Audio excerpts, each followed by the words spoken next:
Hi, everyone. Sorry for the delay there, a little technical hiccup on my end, but as we're coming in, feel free to jump into the chat, share where you're joining us from today, and we'll get started in just a few seconds.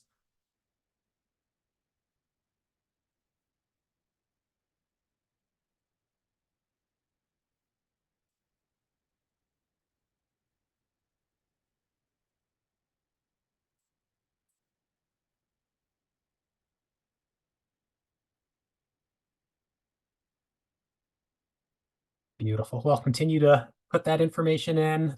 Great to see all of you. And I really wanted to start with sharing where we're all coming from for the purpose of saying that we are coming from all over the place today, talking about community eligibility provision or CEP. And I really want to encourage you to just be in conversation with one another today from wherever you are. There's a lot of interest in this topic, a lot of folks working on this, a lot of people interested in making sure that kids in schools get access to the nutrition that they need. So we're a big community and a small community at the same time, and just want to encourage us all to continue to work together. So thank you for being here. Very glad to have you.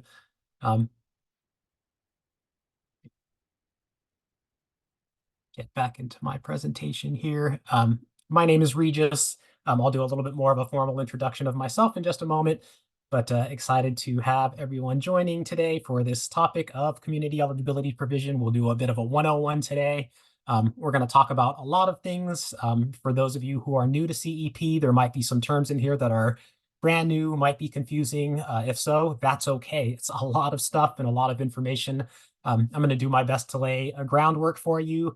And I'll say even too, as I'm thinking through the structure of this, like it's going to really build in layers. So there's going to be pieces that I'll mention on one slide, build on the next slide, build on the next slide. So just know that that's kind of the structure of everything here. Before we get started, just some housekeeping. The slide deck is going to be shared afterwards by email along with the recording, so you'll have access to all of the information that's in the slide deck. We'll also include some additional links. My colleague Hannah, who's doing all the work on the back end, thank you, Hannah, will be sending all that information along. As far as engagement goes, two different ways that you can engage throughout this webinar today. As you've already seen through the chat function, you can engage with one another. Please, please, please be sure to do that throughout this webinar as you see things, have questions of one another, especially as you're trying to learn from one another. That's one of the great advantages of having this kind of an opportunity, is to learn from one another. So make use of that chat box, questions, comments, all the things. Feel free to put them in there. If you have any questions specifically for me, if you can do me a favor and put those in the Q&A, it looks like I see a couple things in there already, which is great. If you put things in the Q&A, that will flag them specifically for me so that I can see them and make sure that I respond to those questions and that I don't lose them in the chat anywhere. Last note I'll make here is that closed captioning is available. Inclusion is an important piece of the work that we do at Share Our Strength. And so if you want to utilize the closed captioning, you can click the little icon that will turn on the live transcript for you, and you should be able to see everything. So with that, let's get into it. Pretty packed agenda today. I'll again give a little bit of a longer introduction to myself and to the work that we do at Share Our Strength and No Kid Hungry. I'll talk broadly about this idea of special provisions for school meals. CEP is one of actually 4 special provisions. I'm not going to get too deep into all 4 of the provisions because we really want to spend our time on CEP today, which will take us into our next topic, really. What is CEP? We'll talk a little bit about what it is, how it works. We're going to do a little bit of math. It's nothing real complicated. Some addition, division, multiplication. Not a whole lot of steps to it, but we will do some math. So a little bit of a trigger warning for you folks there. If you if math does not feel like your thing, we're going to talk math. I promise we'll get through it. I'll do a very brief history of CEP policy. It's going to be important for understanding just how CEP came to be the way that it is, why it works the way that it works, and why we can't, at least on the surface, do a lot more with it at this point. I think that's one of the frustrations that comes up in discussing CEP frequently, is that it could work so much better if X, Y, or Z was different. And we'll talk a little bit about why that can't be the case. From there, we'll really start to look at the implementation piece of CEP. how do you do this? What's coming up calendar-wise? What are some of the dates that you need to think about? Because there is a relatively short window in which you get to make this decision about participating or not participating in CEP. So we'll talk through that calendar. And then next steps and resources, just what do you need to think about to actually get CEP in place if this sounds like this is a thing that you want to do. And we'll end with some Q&A. Should have a pretty good amount of time for Q&A, but again, feel free to use that Q&A function. You'll have the chat function there as well. I'm going to try to keep an eye on those as we go throughout the presentation so that I can answer questions along the way as necessary. But know that we will have some time for dedicated Q&A at the end. So again, introduction. My name is Regis Whaley. I use he, him, his pronouns. I'm a senior program manager with the No Kid Hungry Center for Best Practices. We're a part of Share Our Strength. With No Kid Hungry, we're really thinking about how to end childhood hunger. And through the Center for Best Practices, we provide resources, research, we engage in advocacy. We're really here to be the best ally that we can be for you in doing this work of ending childhood hunger. And I want to say just for me personally, that I am a person who grew up during my childhood living off of reduced price meals. Like I would not be who I am. I don't know that I'd necessarily be here without access to those meals. So real big shout out to all of you out there that are doing this work, whether you're in school food service, you're supporting it through school and district business operations, you're an advocate for this work, you're educating other folks about how to do this. Like people like me are not here without you. So thank you for doing what you do. All right, so buckle up. Here we go. We're going to talk again real quick about this idea of special provisions for school meals. What are these things? So CEP is one of, again, 4 special provisions. Special provisions in both the school breakfast program and the National School Lunch Program. I use SBP and NSLP as abbreviations later on in the presentation. The special provisions exist to reduce the paperwork burden that's required for students and households and consequently for schools and districts to participate in school meal programs. So the special provisions, we're going to talk about what that means for school meals and expanding access to school meals and getting more kids to participate in school meals, because that's ultimately the most important part of this, at least for me as I think about it as anti-hunger advocate. But really special provisions, they're there to reduce the paperwork burden. And we just get this awesome impact of being able to expand access to school meals to more children. So what am I talking about with reducing the paperwork burden? On the student and household side, there's the free and reduced price meal applications. And through the special provisions, those applications get either collected less often or they don't get collected at all. So just to think about the burden a little bit real quick. On the surface, of course, it doesn't seem like it's too much of a burden, right? Like it's at least looking at the prototype that's available from the USDA, the U.S. Department of Agriculture, who oversees the federal child nutrition programs in schools. It's a 1-page form, right? I think in the past, for sure, I don't know that I would have looked at that as a huge burden, but I think especially now, number one, in doing this work, but also number two, just as a parent now, it can be hard to just carve out time to just sit down and fill out a page of information without all the interruptions that happen.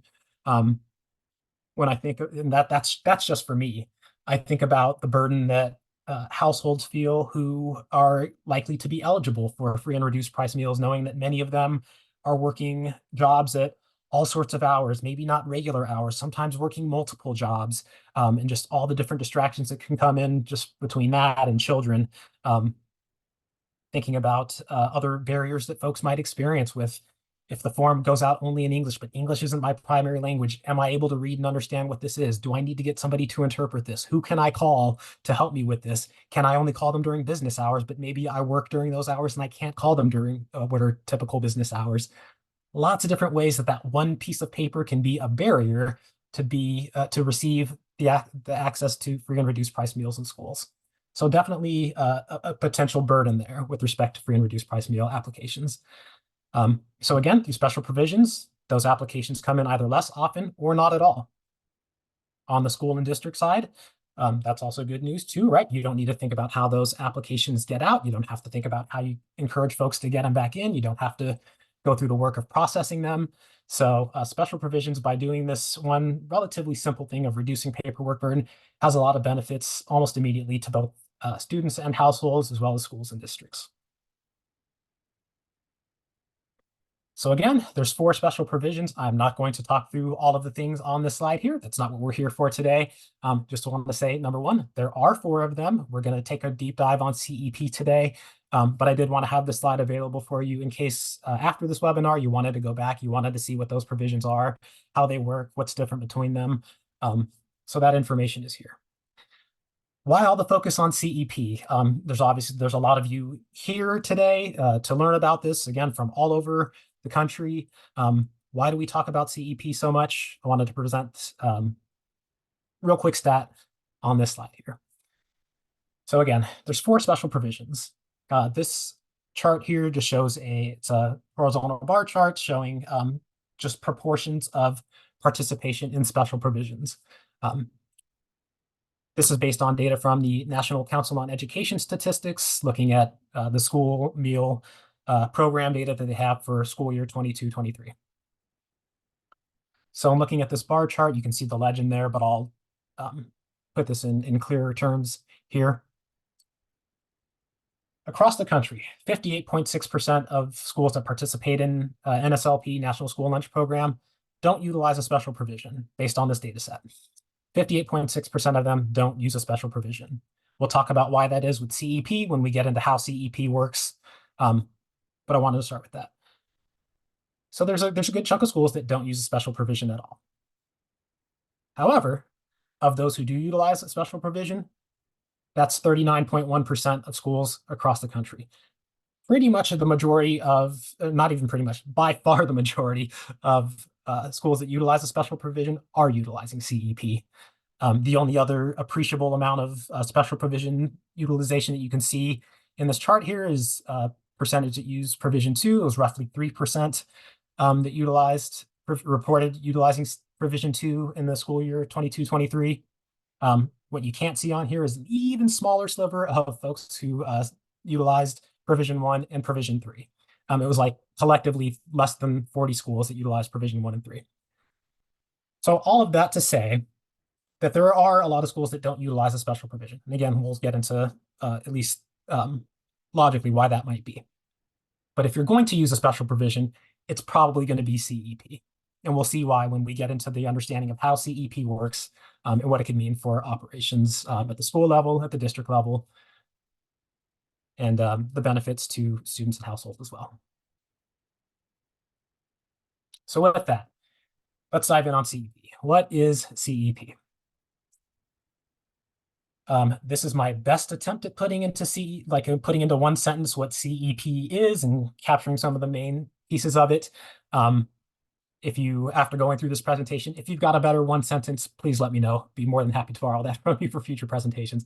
But here's what I got. CEP, the Community Eligibility Provision, streamlines school meal operations by allowing schools and districts with a minimum percentage of identified students to provide no-cost meals to all students, as well as forego the collection of free and reduced price applications.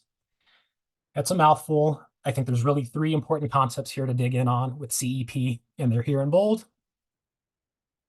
And we'll talk about each of these individually. What do I mean by identified students? What do I mean by no cost meals to all students? What do I mean by foregoing collection of free and reduced price applications? So let's start with identified students. Identified students are going to be the body of students that are utilized as the basis for determining eligibility for CEP.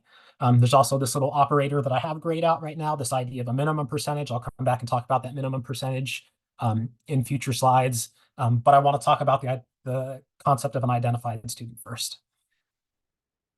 So an identified student, there's really 2 kind of different ways to talk about identified students. In the regulations, both of these terms are kind of conflated, but I'm going to separate them out a little bit for the purposes of this conversation. So first, there are the body of students that are directly certified for, in the context of CEP, directly certified for free meals. What does that mean? So typically, when you're looking at free meal eligibility, a household without utilizing special provision is going to fill out the free and reduced price application. They're going to submit that. Somebody's going to determine based on household size, household income, is that child or all the children in a household eligible for free meals. With direct certification, the idea is that there's already different federal programs that are collecting the exact same data.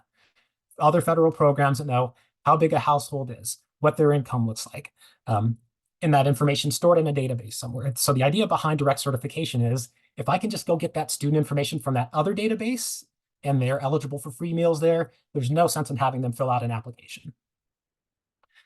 So through that direct certification process, there are 4 programs at this point that have been identified as being usable for direct certification purposes. Those are SNAP, the Supplemental Nutrition Assistance Program, what was formerly known as the Food Stamp Program that provides grocery benefits to eligible households.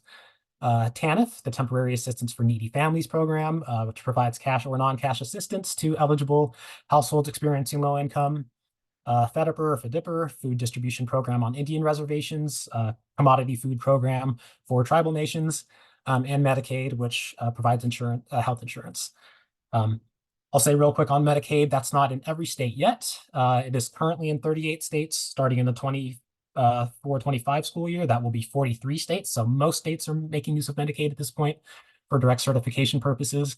But those are the 4 programs from a direct certification perspective that are used for identified students. The other bucket of students that I want to talk about here are students who are categorically eligible for school meals. The terms that are on here are the terms that are utilized in the regulations. There's other ways of talking about these students, but I'll just use those terms since that's what's there. Students that are identified as homeless, runaway, migrant, foster youth, or participating in a Head Start program are categorically eligible to receive free meals. So those 2 buckets are your identified students. One other note I'll make real quick about identifying students. I saw this in some of the questions that came in through the webinar registration about identifying other students in the household. Through direct certification, there is a process, or there should be in place a process called a sibling match. There's a couple of other terms for it, but sibling match is probably the most common one, where if you identify one student in the household, you're able to match students on, things like last name or address, and identify other students in the household who should also be directly certified for meals. So that's the sibling match. So if you find one child in a household, theoretically, there should be processes in place to identify all children in a household and identify them as eligible for free meals for CEP purposes. Categorical eligibility does not work that way. Categorical eligibility is at the student level only. So each individual, even if there's multiple children in the household that have that same categorical eligibility status, each one of them would have to be identified. Just because you identify one in a household doesn't mean you identify every child in the household as having that same status. So just to flag those differences real quick. Those are identified students. We'll talk about them when we come back to CEP math. Moving on to this idea of no cost meals to all students. You read that correctly. No cost meals to all students. If you adopt CEP, it opens up meals to all students, regardless of their ability to pay, and they don't pay anything. You do not, under CEP, collect paid or reduced price meal co-pays. That might trigger some additional thoughts about school meal revenue. We'll talk about that. Might trigger some thoughts about how, if you work in schools and you think about your operations and what it means to collect meal co-pays or to be able to identify students that need to pay versus those who don't. What does that all mean? We're going to talk about that momentarily too. What I want to say at this point is with respect to why all of us in anti-hunger community love CEP so much is it's no cost meals to all students. That stigma that might be associated with participating in free and reduced price meals goes away. This is just a service that's now available to all students. So it's a great thing. Lastly, talking about foregoing the collection of free and reduced price applications, you actually cannot, under CEP, collect those applications. So the paperwork goes away. Going back to a previous slide, talking about reducing the paperwork burden. CEP is the only one of the 4 special provisions where there is no free and reduced price application involved at all. So one of the many reasons to love CEP. That being said, for those of you that think about ways that that information is utilized in other programs. You might be wondering then, well, how do we collect that information? We'll talk about that too. But for baseline understanding, CEP, again, there's my one sentence. There's these three concepts: identified students, no cost meals, no applications. That's what they all mean. So with that, we'll build on the foundation. I'm going to actually pause real quick to take a look at the chat, take a look at Q&A. Okay, it looks like mostly just more folks chiming in from places. I love that even in this one screenshot, I'm seeing literally from California to New York and places in between. This is beautiful. Thank you, Kelly, for putting the direct cert Medicaid information in the slides there. Again, starting next school year, 43 states utilizing Medicaid. If you don't know if you're utilizing it, you can check out that link that Kelly put in the chat, and you can check out that information there. All right, more about CEP. So we talked about minimum percentage of schools, either in schools or districts. There's a few different ways that you can become eligible for CEP. So we're going to look at this idea of an identified student percentage first. We'll do the exact calculation of an ISP on the next slide. But the idea is that a percentage of students, either in a single school or a group of schools within the same district or within an entire district, there must be 25% of students identified to be able to adopt CEP. Okay, so ISP of at least 25% in order to participate in CEP. That's the bottom line message of the first bullet point there. I want to talk a little bit about meal counting and claiming through CEP. It's streamlined. So again, previous slide talked about some potential thoughts about how CEP could affect school meal operations. This is what I'm talking about. So under CEP, there's no collection of copays. So you're not tracking meals by category. What that means is that you really only need to count the number of meals that are going out. We'll talk about the reimbursement piece and how that works on the next slide. I've got another bullet point about it here in a second, but just know that right now, you're not tracking meals by category.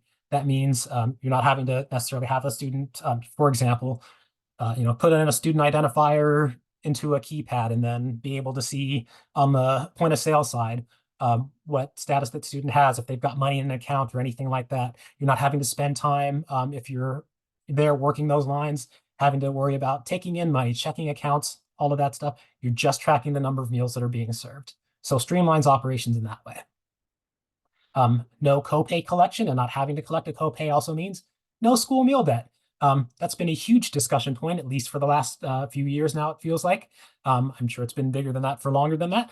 But really in the past few years, school meal debt has really come into the spotlight. Under CEP, it's literally impossible to incur that meal debt because students aren't responsible for paying for anything. They're receiving the meals at no cost. So another couple of really huge benefits for CEP there. Again, one of the reasons why CEP, for those who can adopt it, is such a popular option to adopt. Talking about meal reimbursements then. So typically, meals will get served, information will get submitted to state agencies overseeing child nutrition programs. Money for meals will be reimbursed based on federal reimbursement guidelines. Just to talk through that for folks that may not be engaged in school meals work. The reimbursement for meals under CEP is a function of the ISP and the number of meals served. This is a concept, again, just keeping in mind that we're going to build in layers throughout this conversation. We'll come back to what it means for ISP and number of meals served to be the determining factor in reimbursement for CEP. So that's it for meal counting and claiming. Again, just high-level things to talk about there. Alternatives for FRP, I think I used this abbreviation earlier. Sorry if I skipped over explaining it. FRP, is, if you see it throughout the presentation here, is free and reduced price. So alternatives for free and reduced price meal percentages are included in the USDA's CEP guidance. So again, if you were thinking about the fact that there is no application to collect anymore, you're not able to determine, at the school level or at the district level, what percentage of students are eligible for free and reduced price meals if you adopt CEP. There are alternatives for doing that. When we talk through the math on the next slide, that's really where I'll highlight what those alternatives look like. I know there was a question in some of the registration for the webinar about Title I. I can talk a little bit about that in the Q&A. Short answer is There are ways to do this with CEP, or specifically in the case of Title I, you don't have to use CEP. You don't have to use free and reduced price data at all. There's like 5 different ways you can do things through Title I with respect to determining the number of economically disadvantaged students. So again, if you want to talk about that in the Q&A time, more than happy to do that. These last 2 bullet points I want to talk about together because they kind of fit together in some interesting ways. So first one is that CEP operates on a 4-year cycle. Typically, what happens is that if you're eligible to adopt CEP, you decide you want to adopt CEP, you adopt it for 4 years. During each of those 4 years, schools, group of schools, districts that operate CEP have to check their ISP at least once per year. Reason why that's important is twofold. Number one, part of it's just that's the regulation. You have to check your CEP. You have to check your ISP once a year if you're participating in CEP rule through USDA. But the reason why that's important is I think number one, thinking about that 4-year cycle, you have your ISP at a certain percentage. And for the purposes of really illustrating why this can be such an important thing, I'm going to take us all the way in the Wayback Machine to 2019. So 2019, when things were, whatever, I don't know if the normal is the right word. Things were the way they were in 2019 pre-COVID, right? ISP was what it was. Come 2020, things have changed. Households are struggling a lot more just to be able to get money in, businesses, economy, et cetera, et cetera. You've all been there. ISPs started to go up. If you're checking your ISP every year, one of the things that you can do through CEP, even though you might be in the middle of a 4-year cycle, you can check your ISP during that year. It doesn't have to be just once per year. You can check literally anytime you want during the year. But if that ISP goes up and you're able to claim higher reimbursements, you can actually, with your state agency, talking with them, you can actually restart that 4-year window with that higher ISP. So even though you're in this 4-year cycle, you're not locked into that 4-year cycle. If your ISP goes up during that cycle and you want to restart your 4-year CEP cycle, that's an option. One of the other things you can do in that 4-year cycle is you might see that CEP isn't working. Maybe you're not getting the reach you thought you were getting. Reimbursements aren't there to support the nonprofit operation that the school food operation is running. You can opt out of CEP during that 4-year cycle. Typically operates on that 4-year cycle, but there's flexibility within that to either continue, modify, or discontinue CEP. So wanted to flag all of that up front. So with that, I will just take a quick peek at the chat here again. Do see a question here from Gloria. I'll voice that over real quick. By whom will I receive an application for extension? Your state agency should be doing that. When we talk about the CEP annual calendar towards the end of the presentation, you'll get a sense of the timeline that I'm assuming that your state will likely be reaching out on. All right, deep breath for those of you who might need it, a little bit of math. So how does CEP work? Looking at it from a mathematics perspective. I'll also say too, in my opinion, this is probably the most important slide of the entire slide deck. Like if you can really absorb this slide here, you can start to think through a lot of the other implications for CEP things. So how does CEP work from a math perspective? We'll start here with the ISP, the identified student percentage. Again, here, you're going to think about your direct certification enrollment. So thinking about a number of kids, either again, at a single school, at a group of schools within a district, or within an entire district that are directly certified. So again, are participating in, identified as participating in, I should say, SNAP, TANF, FEDPR, Medicaid, or whatever they might be called in your states. Those programs do get called different things in different states. In some states, so I just want to also say that too. But that idea of direct certification, you're going to have your students that are enrolled in direct certification programs. You're going to have students that are identified through categorical eligibility. You add those together and then divide by total enrollment. I'll say here also too that for anybody that might be interested in looking at the ISP across a group of schools or across an entire district, don't look at it at an individual school level and then add or try to average schools. That's not the way the math works. Do this. get the individual numbers at each individual school, add those numbers up, divide by the total enrollment for the group of schools to get the ISP. Cannot emphasize that enough. If you try to average ISPs, you will end up with the wrong number. And if you make any decisions on that, it's bad news. Don't do it. So you get your ISP, multiply it by 1.6. Why 1.6? It seems very arbitrary. It's not. That's why we're going to talk about policy. I'll talk about where 1.6 comes from when we get there. But for right now, the most important thing to know is ISP times 1.6. That's going to tell you the percentage of meals of all the meals served under CEP that get reimbursed at the federal free rate. The remainder of meals are going to get reimbursed at the federal paid rate. Okay, so 100% of your meals are going to get reimbursed when you're operating under CEP. But the percentage that get reimbursed at the free rate is going to be determined by that ISP, most importantly. And then there's this multiplier of 1.6 where you do the math there to get that final percentage. Okay, so this is the most important, again, in my opinion, at least, most important thing to know about how CEP works.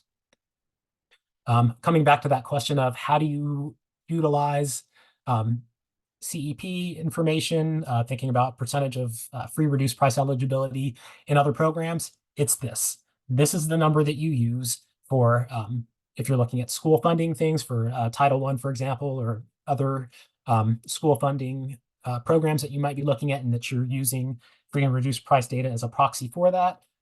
Through CEP, you can check it in the CEP guidance through USDA. I'll have a link to that later on. This is what you use. I saw a couple of questions in the webinar registration about CACFP participation. That's the Child and Adult Care Food Program. That's used for a lot of different things. I won't dive into everything CACFP here. Some of you may also be operating Summer Food Service Program, SFSP. The percentage that you get from ISP times 1.6 is the eligibility percentage you can use for those programs as well. So again, not to belabor the point, but again, ISP times 1.6, probably the most important thing you need to know walking away from how CEP works. So just by way of example here, I'm looking at a few sample ISPs. If your ISP is 25%, that minimum number that you need to be able to participate in CEP, you're looking at getting 40% of your meals reimbursed at the federal free rate. 25 times 1.6 is 40. The other remaining 60% would get reimbursed at the federal paid rate. If you're at 40%, which is an important number historically for CEP, we'll talk about that in a moment. 64% of meals would get reimbursed at the free rate, 36% at paid rate. 62.5% is the number that everybody wants to try to get to with their ISPs, because then all of the meals get reimbursed at the federal free rate. So just again, to give you an idea of what those numbers look like. One other number, I'll make sure I throw this in for next time. In talking with folks across the country, seems like 80% free reimbursement, or 80% of meals being reimbursed at the free rate is kind of your break-even point. That would equate to an ISP of about 50%. So just to put that out there as a thought also. All right, very brief history of CEP policy. We'll uncover a lot of nuggets in here about how CEP works and why it could be difficult to change some of those things down the road, or if you're wondering why USDA hasn't made some of those changes, this is why. So real quick legislative history, CEP has been around for a while. It was authorized in December 2010, so we're in like the 14th year of CEP operation as a whole. Authorized as part of the Healthy Hunger Free Kids Act. For all my advocates that are here today, that was the last time we had a child nutrition reauthorization, where we really got a chance to dig in, make some big changes to child nutrition reauthorization, where we're long overdue. So it's been a while since we've really had a chance to talk about CEP and do some big things with it. It was operated initially as a phased rollout, just as a pilot in 10 states and as well as in the District of Columbia. Towards the end of that pilot phase in 2014, there was a study that was published by Abt Associates, now Abt Global, big research organization that was sponsored by USDA, that found that for every 10 students who are directly certified for free and reduced price meals, another 6 students were eligible by application. So there's a total of 16 students that are eligible either through direct certification or applications, but only 10 were identified. 16 divided by 10 equals 1.6. This is where our 1.6 multiplier comes from, is this study that was commissioned just before CEP was rolled out nationwide in the 2014-2015 school year, and is what has allowed USDA to be able to utilize that 1.6 multiplier and continue sticking with just that direct certification process. Next legislative thing I want to talk about is this change that came about September last year. I guess we're not even at quite the 6-month mark yet. That's wild. So this was a final rule that was issued by USDA that made a change to the way that CEP works. For those of you that might have been around CEP for a while, you might be familiar with that 40% threshold ISP for participation. Effective October 26th last year, that was changed, that was reduced to 25%. If you think through the math of the reimbursement, it might seem kind of counterproductive to go from having a threshold of 40%, which I think approaches financial sustainability for some folks, to reduce it to 25%. I won't get into it too deeply here in thinking about the math and the politics and everything. But for those of you that are in states that operate a healthy school meals for all, universal school meals, insert term here, having 25% as the threshold makes it easier for more schools to participate, to be able to get more reimbursement kind of locked in at the federal level, and then to be able to supplement those funds with state level allocations. So I think that's some of the logic that went into that. It made about 3,000 more schools eligible for CEP. So a good thing overall, but if you're questioning like, how is that useful? I'll put that out there as a thought. I'll leave it there. Next thing that's highlighted on the slide is like this idea of grace year eligibility. Don't want to dive into that too much, but the idea here is if you're, again, under CEP, you have to check ISP every year. If you're in the last year of CEP and you see that your ISP has dipped below that 25% threshold, but is still at least 15%, you can extend CEP operation for one more year. That's a grace year. It's a 5th year of eligibility for CEP, that even though you don't meet the 25% threshold, there's still an allowance for you to be able to continue participating in CEP for at least one more year. And that's a good thing for being able to potentially do some things to get the ISP back up to above 25%, for getting households ready to make that transition and not having CEP available, all those things. So that's grace year eligibility. Happy to talk about that more either in Q&A or at another time if that's of interest, but I wanted to flag at least those two things here.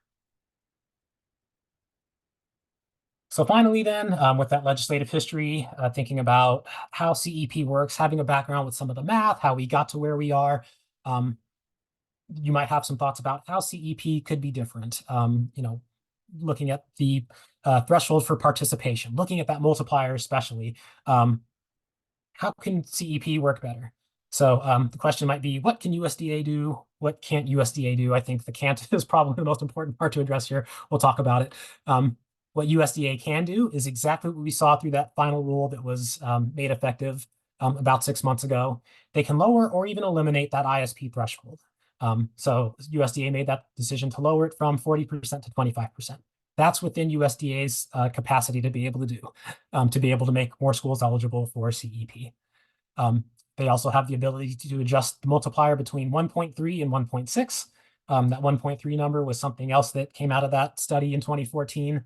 So USDA's got some leeway in adjusting the multiplier. To my knowledge, I don't know that I've ever found anything that says that USDA has ever used anything less than 1.6. And that's a good thing. That's the maximum multiplier that they're allowed to implement. And that makes that provides the most reimbursement under CEP. So that's good. But that's the range that USDA can adjust it in. That being said, you might also then surmise from what I just said that USDA can't adjust the multiplier any higher than 1.6. That would take an act of Congress to be able to change that at the federal level, to change that law for then USDA to be able to enact that and work the regulations around it. There's also at this point no statewide CEP. So you heard me mention earlier, you can operate CEP either at the individual school level, group of schools within a district, or at the district level. Can't do it at a statewide level. Again, that would take an act of Congress. Finally, implementing healthy school meals for all, what has become kind of the most popular term out there for this idea of a state providing universal no-cost meals. USDA cannot require states to do that. Again, that's something that would take an act of Congress to do. So to give you a sense of why CEP works the way that it works and everything, there's the policy background. This is how USDA can or cannot help with that work. And ultimately, the take-home message here is just putting on advocate hat for a section. This is something that folks need to talk to Congress about to be able to, move bills and all those things that go along with advocacy and government relations work, to be able to make CEP even more. Trying to pick my words carefully here, to make it work more for more people. I'll leave it. That feels fairly diplomatic. I'll leave it at that. All right, CEP calendar. So we've got the full background, I think, on CEP, starting to think a little bit now about what next steps look like for CEP. Part of the reason for having this conversation in March is because it's pretty much, it's time to kick off CEP season, as I like to call it. So really, this next quarter of the year is really when all the big things happen with CEP. So really from April 1st to June 30th is the time for most of the activity to happen. So I'll start with April 1st. Not necessarily any action happening here, but really it's a key date for everything else that's going to happen. Data that goes into CEP, trying to figure out which schools, which districts are eligible to participate in CEP, has to reflect student enrollment data, direct certification data as of April 1st. So that's why that's the key date here. There is a little bit of flexibility around this date, just depending on how states operate their programs. If direct certification data gets pulled on a regular date every month, and that date doesn't happen to fall on the first of the month, it's a little bit before or a little bit after. There's a little bit of flexibility there. This is a good reason for me to call out what I'm going to call out multiple times over the next few slides. If you have questions about what that exact date is, ask your state agency. I'm going to repeat that numerous times here. The state agency is your best friend in this work. So if you need to know, if you want to know like when you need to have that CEP data really solidified by, talk to your state agency. They will have that information for you. USDA just had a webinar with state agencies. I think it was, what's today's date? 19th. It was about 3 weeks ago at this point to talk through CEP. So know that your state agencies are in the process of planning for CEP. They know what's coming up. They'll be able to relay those dates to you if they haven't already. That's April 1st.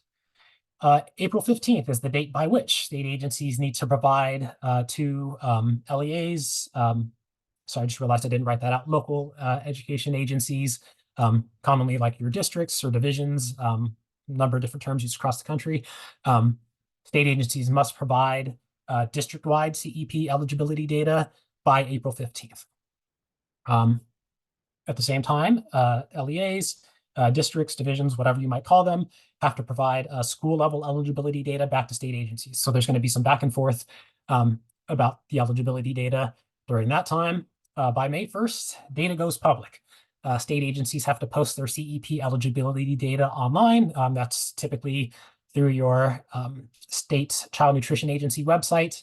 That information also needs to go to USDA. USDA has a list of all the states' CEP links to all the states' CEP data available on their website as well. So for folks that might be working at the national level, that's available on USDA's website on a state-by-state basis. You can click on those links and go to where the state agency has posted that information. And then finally, between May 1st and June 30th, that's decision time. That's when you get to go through that data and make some decisions about whether you as a school, group of schools, district want to adopt CEP. Again, if you have any questions about that, ask your state agency. All right, so next steps and resources. How do you really do that stuff that needs to happen between May 1st and June 30th of trying to figure out, is this the right thing for me? Should I be participating in CEP? I'm going to call out a couple of different resources that are similar, but also different enough that they're worth talking about separately. But before getting into those, the reason why you use those tools is really what these next steps are. Running the numbers. There's all sorts of great reasons to operate CEP, right? We've talked about expanding access to school meals to all students, taking away some of that stigma that students might feel participating in meal programs, especially if they're receiving free or reduced price meals. We've talked about the ways that this streamlines school meal operations and how that can make things easier for folks. So what do you need to do next? Financial viability is probably going to be the first question that you're going to want to ask, even though you're considering all the other great benefits. So you're going to need to run the numbers. The resources that we'll talk about on the next couple of slides are going to be some resources to help you do just that. Again, we've heard across the country that like 50% or 50% ISP, which equates to like an 80% free reimbursement coming back from federal government is kind of the break-even point for operations. Run your numbers, see if that's what it looks like. Whether you look at that at the individual school level or group schools together, or look at it at the district level. Run your numbers, probably the most important thing for you to do. And a close second to me, in looking at the next steps, though, is also thinking about the approvals that are going to need to go into opting into CEP. The numbers might look good, but you want to get some buy-in from some other folks. If you're at the individual school level or at the district level, might be worth talking with your superintendent. This is a big deal, right? Opting into something like CEP, being able to expand access. You're going to want to talk about this. Think about the folks who you're going to want to talk about this with and whose feedback you're going to want to get. Again, talking about your state agency, there's going to be processes that your state agency is going to go through, certain ways that you might need to tweak the way that your agreement with school breakfast program and national school lunch program, and thinking about like notifications to families and how you share information back and forth with the state that you're going to need to consider.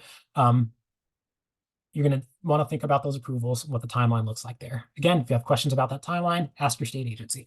Last, but certainly not least, look into maximizing participation to increase your revenue through CEP. Again, those paid co-pays go away, those reduced price co-pays go away. The way that you're going to get your revenue is by maximizing your ISP and then increasing your participation as much as you can. So thinking about things outside of then the affordability piece of school meals. CEP is going to take care of that affordability piece. But think about your access to school meals. So thinking about school breakfast, for example, is breakfast still served before the start of the school day, before kids might actually be at school, especially if you've got a lot of kids that are being bused into school? Is there a way that you can move breakfast to after the bell? If you've got, if you know kids are going to be in the classroom at the start of the school day, is there a way to bring breakfast into the classroom? If you want to move breakfast to later in the day because you find that kids just don't want to eat that early in the morning, can you provide something like a second chance breakfast model where there's meals available later in the day or quickly during passing periods for the older kids using like a grab and go model? So thinking about things like that to change access to school meals. Also thinking about things like meal quality and what do students actually like to eat? Are you having conversations with students? Are there opportunities to expand the amount of time that students are able to sit in the chair and eat? All those things. Think about how you can maximize participation to increase your revenue through CEP. I'll talk through resources real quick and then hop into Q&A. I do see a few questions there, so promise I'll get to those. Real quick, a couple of resources. No Kid Hungry does have a CEP calculator that I update every year. I will be updating that to make sure that it's accurate. It's got most recent reimbursement data in there. What this calculator is going to do is it's going to take care of some of that grouping for you. So again, as you're thinking about groups, there's ways mathematically to optimize the way that you put groups of schools together. If you're looking like at an entire district, for example, to be able to optimize the ISP by putting together different groups of schools. By increasing and optimizing that ISP, you're going to optimize the amount of reimbursement that you can draw on through CEP. So this calculator will do all that work for you. It'll also give you some scenarios to look at what your current revenue is versus what it might look like under CEP in a few different scenarios. You can also adjust what you think is actually going to happen. So really robust tool there to really help you customize what you think could happen under CEP, compare that against what's going on right now, and see, at least from a financial perspective, does CEP make sense? If you want to do just like a really quick high-level analysis of that data, say you know your number of identified students, you know your number, your amount of total enrollment, but you're looking to just really get kind of a quick view of like, oh, is CEP going to be a good idea or not? USDA also has a pretty good calculator that can help provide you with some of this information. you can look at one school, you can look at a group of schools, where the No Kid Hungry tool is, at least in my opinion, better than the CEP calculator that USDA provides, is that the automated grouping isn't there in the CEP, the USDA calculator. You will have to do that yourself. But if you're comfortable doing that and you're comfortable putting in, identified student amount, total student enrollment, the USDA calculator will give you those numbers real quick. You can also adjust meal participation, similar to what you do in the No Kid Hungry calculator. You can adjust meal participation for like that aggregate group of schools as you're putting them in to be able to see what your revenue would look like under CEP. So two different calculators there. Again, kind of two different ways that they work, depending on what you know and what level of detail that you want to get out of them. So just want to say that there are those two tools available. Real quick, I will jump into the Q&A and then have another minute or so at the end to share a list of resources and then my contact information. Question from Karen, do we need to rebase next school year since ISP was reduced to 25%? Our original base year was 22-23 school year. Nope, not at all. Really depends on what your ISP is. Again, you'll want to take a look at that ISP to see if that is beneficial or not to restart your base year for CEP. If your ISP has gone up and you're already operating CEP, I'd say do it. That's just going to increase your reimbursement. That's a good thing. So yeah, I would definitely take a look at that. If you've got one of the other things that I'll say too for schools that are, or sorry, at the district level, where you might have a group of schools participating in CEP, now that that threshold has now been reduced to 25%, might be a good idea to take a look at your grouping again and see if you might be able to bring more schools into participating in CEP, since that threshold is lower. Next question, does that mean if you go CEP, you would only count total meals? Students do not have to identify themselves with an ID number at pin pad. So this would be like SSO. Yeah, that's broadly the idea there. Students would have to identify themselves individually. I will say though that you still do need to, as a best practice, be able to think about serving second meals, because obviously can't claim, can't have students eating twice and claim them all under CEP. So you'll want to think about that. One potential alternative there might be something like utilizing a token system where as students are going to get their meals, that they have some kind of a token that they're dropping off in a basket or something. So that way they've got just the one token equals one meal. If students are coming through the line again to receive a second meal, that you're thinking about how you might capture payment for that, because you wouldn't be able to claim all the second meals. So just some food for thought there. So yeah, in theory, yes. And even in the CEP guidance, they do state that you could use like a clicker or a tally system. Totally something you can do under CEP. Next question here, checking your ISP as in a direct certification run. Correct. Checking your ISP in that way. Also do consider in that process, though, your categorical eligibility students, if they're not being being found through the direct certification process, especially thinking about like working with like your McKinney-Vento coordinators in your schools and districts, being able to ensure that you're identifying those categorical eligibility students too, and making sure that they're a part of your total count there.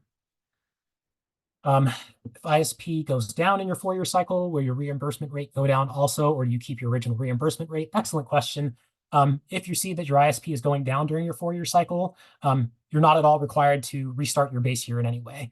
If you started, just using an extreme example for the sake of illustration, if your ISP was, like 70%, you're getting 100% reimbursement in your base year, and then you're in year 4, and all of a sudden your ISP has dropped to like 50%, you don't have to do anything. You can still keep your base year ISP and use that for all 4 years. That's what that base year is for. So whatever's in your base year, if that's favorable to you, keep it. If it goes up during your 4-year cycle and you want to start your CEP base years all over again, take advantage of it. That's part of the beauty of CEP. Next question here. In California, we're required to participate in CEP if we have 25% ISP. I'll just read through the rest of it here myself real quick for the sake of time. 25%. Yes.